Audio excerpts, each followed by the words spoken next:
শীত মানেই কিন্তু একেবারে ভিন্ন রকম আমেজ আর ভিন্ন রকম খাওয়া দাওয়া, মচমচে মজাদার নাস্তা, এইটা সেটা অনেক কিছু।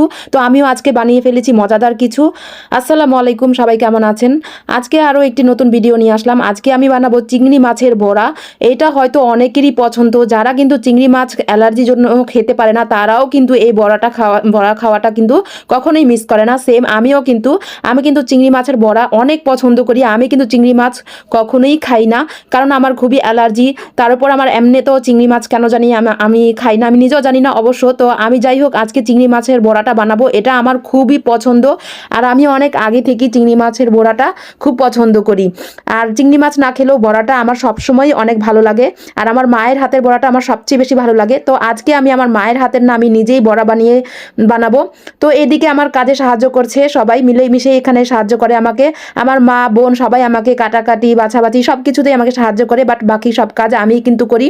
তো চিংড়ি মাছ বড়া বানানোর জন্য এইদিকে প্রথমেই আমরা চিংড়ি মাছ, তারপর ডাল বেটে নিয়েছিলাম। এখানে মসুরি ডাল, তারপরে খেসারির ডাল, এগুলো বেটে নিয়েছিলাম। চিংড়ি মাছ, কাঁচামরিচ কুচি, ধনেপাতা কুচি, তারপর পেঁয়াজ কুচি, ধনে গুঁড়া, হলুদ মরিচের গুঁড়া সব কিছু পরিমাণ মতো দিয়েছি। ঝাল যে যেমন খান তেমন দিতে পারেন।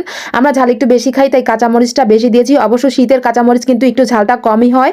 তো আপনাদের কাছে ছোট একটি অনুরোধ, আমার এই ভিডিওগুলো ভালো লাগে আপনাদের কাছে একটাই অনুরোধ, আপনারা সবাই আমার চ্যানেলটি একটি সাবস্ক্রাইব করে আসবেন, আমার পেজটিতে একটি ফলো দিয়ে আসবেন, আর ছোট একটি লাইক করে আসবেন। আপনাদের লাইকে কিন্তু আমি অনেকটাই এগিয়ে যাব। এত কষ্ট করছি, যদি একটি লাইক না করেন তাহলে কি হয়?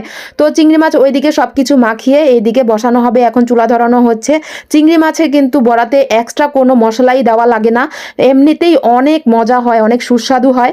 তো এদিকে বড়া বানানোর জন্য আমি সব কিছু এখানে দিয়ে দিচ্ছি। তো যাই হোক, এই বড়াগুলো কিন্তু অনেক মজা, আপনারা এমনিতেও খেতে পারবেন, আবার গরম গরম ভাতের সাথে তো কি বলবো, এত মজা হয়। আপনারা কিভাবে বানান, আপনাদের কাছে কেমন লাগে চিংড়ি মাছের বড়া, অবশ্যই কমেন্ট করে জানাবেন। তো আমি এক এক করে গরম তেলে এটি দিয়ে দিচ্ছি। আর এই চুলাটি, অনেকের প্রশ্ন যে আমি এই চুলাটিতে যে রান্না করি আমাদের পিছনে কোনো সমস্যা হয় কি না, আমার ওই যে পাতাগুলো, সেগুলো লতা পাতা, সেগুলোতে কোনো সমস্যা হয় কি না, না কোনো সমস্যা হয় না, কারণ আমার এই চুলাটি কিন্তু অনেকটাই গ্যাসের চুলার মতো, আগুনের তাপ অনেকটা দেখতে পেরেছেন যে আগুনের তাপটা কিন্তু দেখাও যাচ্ছে না, কারণ বাইরে বের হয় না আগুনের তাপটা, এমনই অবস্থা। অনেক সুন্দরভাবে রান্না করা যায়, সব কিছু গ্যাসের চুলার মতো। জাস্ট একটু কালো দাগ উঠে, এটা উঠবে স্বাভাবিক, যেহেতু এটা লাকড়ি দিয়ে রান্না করা হয়। তো চিংড়ি মাছগুলো ভেজে ভেজে উঠিয়ে নিচ্ছি এপাশ ওপাশ। আমরা কিন্তু দুই একটা অলরেডি খেয়েও ফেলেছিলাম, কারণ এত মজা হয়েছে আর লোভ সামলাতে পারিনি, এখানেই ভাজা অবস্থায় আমরা খেয়ে ফেলেছি। তো আরও কয়েকটা খাবো পরে, এটাও ভাবছিলাম। তো এই তো চিংড়ি মাছের কিন্তু মচমচে এই বড়াগুলো ভীষণ মজা।